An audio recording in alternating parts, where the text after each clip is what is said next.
Hey everybody, it's Emily at Arg Schooling, and today I'm going to be doing my favorite read-alouds of the past decade.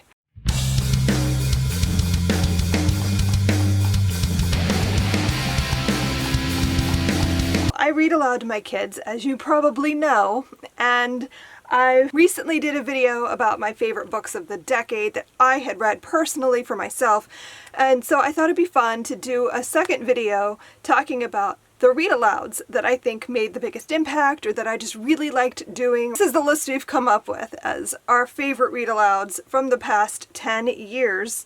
So without further ado, I'm just going to jump in because this is going to take a while.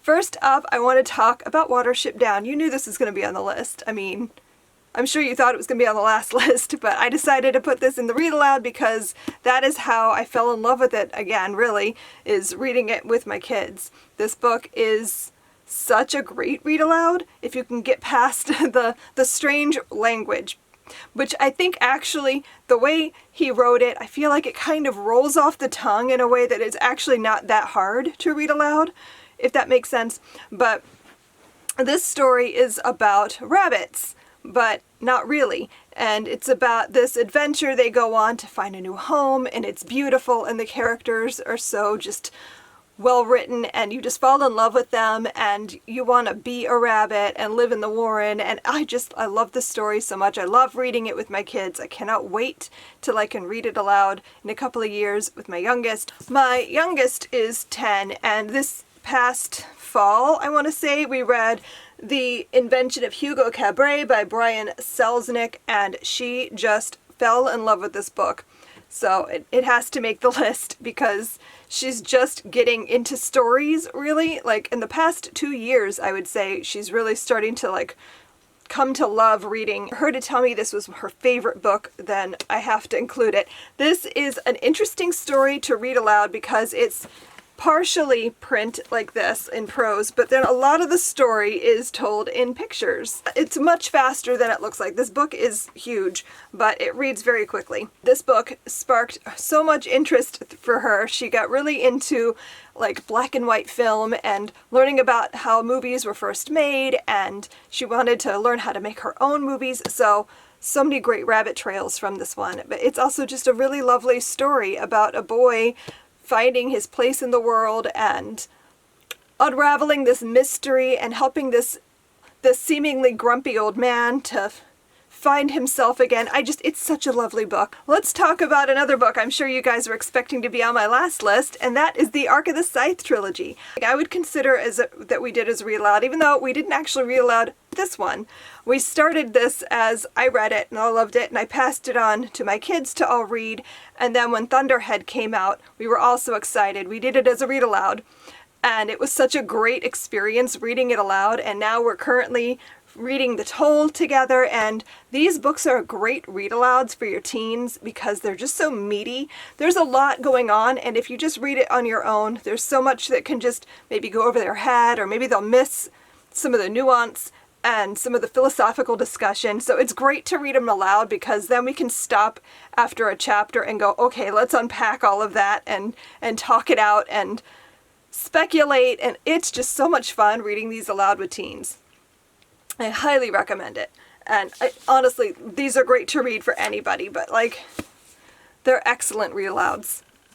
Neil Shusterman's a genius. See, I can't do this list without mentioning Harry Potter because that has been a huge read-aloud experience for my kids. We did a whole year when my twins were about 11 and 12, and we read all 7 books that year. And it was like the year at Hogwarts, the year of Harry Potter, and it was really fun. We read a book, we'd watch a movie, we'd discuss the differences between the two. It was great. They picked their Hogwarts houses. So much fun. And my youngest refuses. She will not let me read them to her. I don't know why. I can't talk her out of it. Next up, I want to talk about The Book Thief because this book is one of my all-time favorite books. I love it to pieces. It makes me cry, and I have so many emotions, but it's also such a beautiful story, and I loved reading this out loud with my kids. It was hard because I was crying, and they were like, what's wrong with Mom?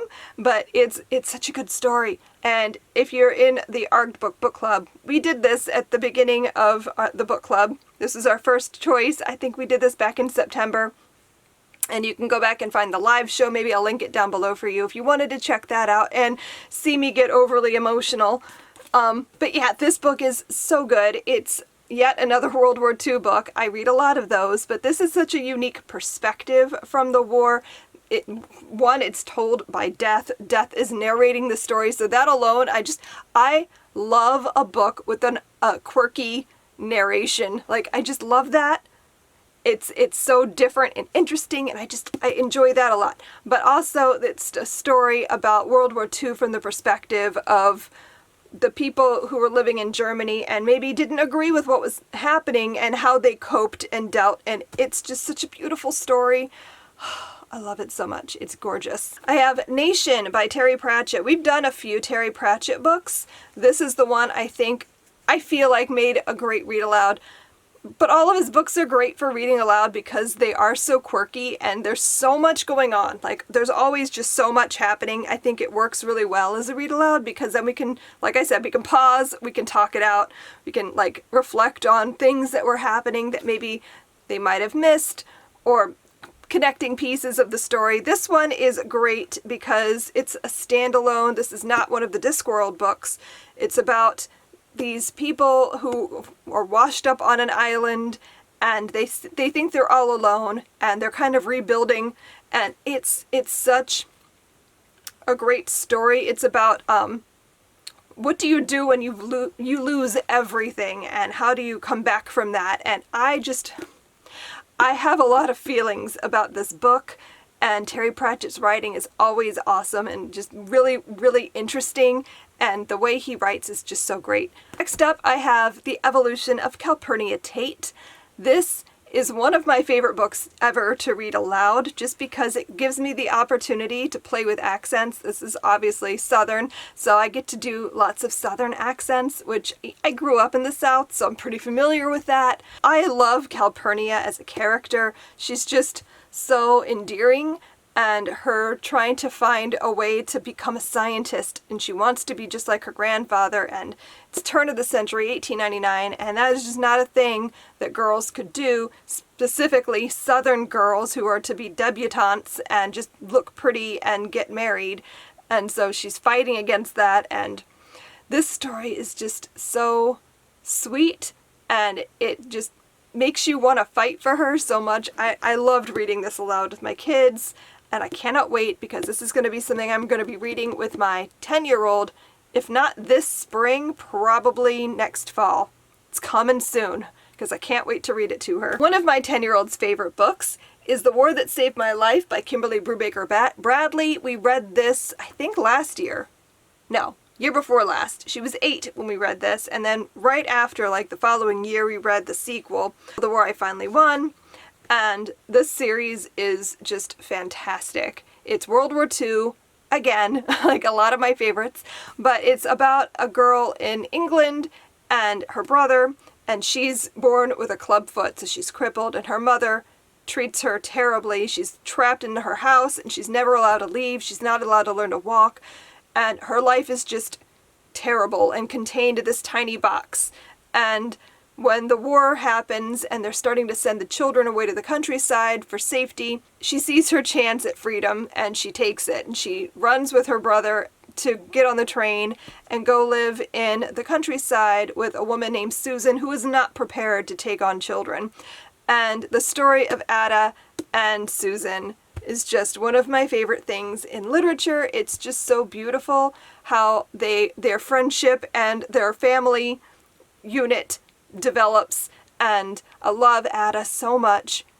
My daughter loved this book. When we read it aloud, it was like just magic. Seeing her get excited over a book is always magic. That's why I read aloud to my kids, but this book in particular is just such a beautiful story. I can't do this video and not talk about Hitchhiker's Guide to the Galaxy. I read the first book aloud to my kids, I'm gonna say like 4 or 5 years ago. It's been a while.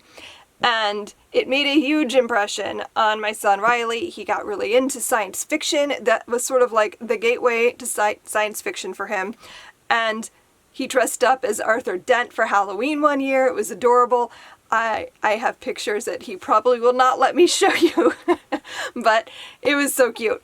And it was just a really fun story to read aloud. I highly recommend reading aloud funny, quirky books because they're hilarious, they're fun to read, they give you great, like, fodder for family jokes and stuff. So, like, we can't look at clouds without someone seeing a whale, and, you know, it's great fun.